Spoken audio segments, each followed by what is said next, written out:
What have we learned, boys? A lot, yes.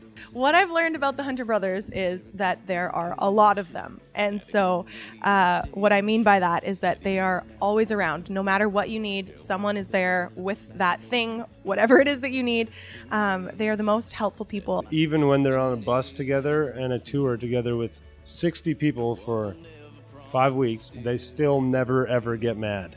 Of course, I had to mess with them a little bit on this tour, and so I learned that I'm pretty good at practical jokes, actually. A Ty came up to me while we were performing together on stage, and he put his hand on my arm, and we got a picture of it. I told my road manager after the show to pull all of them aside and let them know that they were never, ever to touch me on stage again. And we almost died, had a meeting thinking about, oh man, well, how do we do this? And man, he asked us to bow with him at the end. And I pulled them all into the room. They're so worried, and I'm like, you know that whole thing about not touching me on stage? Like, just straight-faced, right? And they're like, yeah, they were literally having a meeting about how to deal with all this stuff. I'm like, I'm just messing with you guys. They're throwing hats at me and everything. And, you know, we just made such an incredible connection.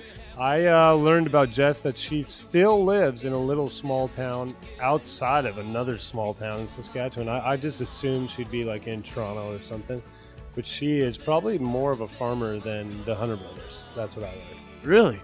Not in farming status, but in proximity to farms.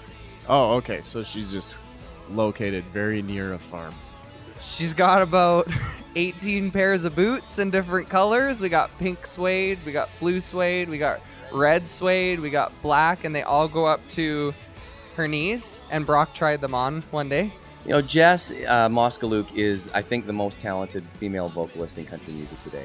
The thing that is amazing and remarkable about her is that she doesn't know it. You know, she just carries herself with just this just kind of casualness and just an approachability. And when she's up on stage, she just commands people's attention just from her talent, from her voice. What I've learned about High Valley as performers is that they have this really effortless air to them. And I really watched a lot of their show last night, actually, and I was amazed how Brad, particularly because he is not playing an instrument for a lot of the show, he's able to just effortlessly move around the stage, and he just is so confident in what he's doing.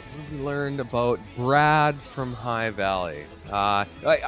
We discovered that when Brad finds a new jacket that he likes, you cannot peel it off of him. Like, he found 2 for this whole 6-week tour, and he hasn't taken them off. I don't know. It's just like one to the other. But you don't see him changing them, but he's always wearing. He sleeps with them. You know, High Valley, from the first moment that I saw them, it was in Saskatoon at a Canadian Country Music Awards Gospel Music Showcase. And I had a flash forward to seeing them on the Grand Ole Opry stage. I saw them on that stage, and I just knew that they were going to be there someday. And, you know, when I see the success that they've had now and the way that they're traveling all over the world, but so proud to be Canadian, back here in Canada, just, you know, giving it to these crowds and having a great time. I'm just so proud of them for being able to keep it all real. Ooh, Curtis. It doesn't matter how long he sleeps, where he sleeps. His hair comes out in perfect form. You know, I think that one of the moments that's probably my favorite so far on the tour is looking out into the audience and seeing this little gal. She was just like probably 7 years old, just having a great time. We go into Convoy, and she's like pumping her fist and singing every single word and getting into it. I reached down and handed her my guitar pick, and it was just like there was that immediate connection. And I know a moment that I'll never forget. It was absolutely amazing.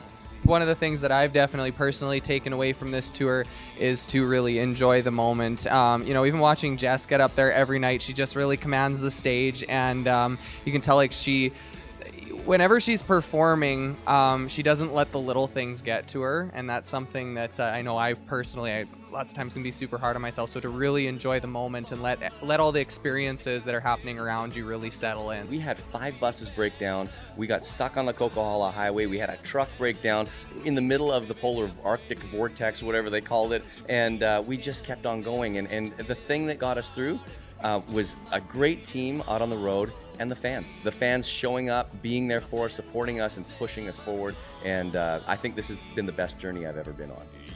Come on,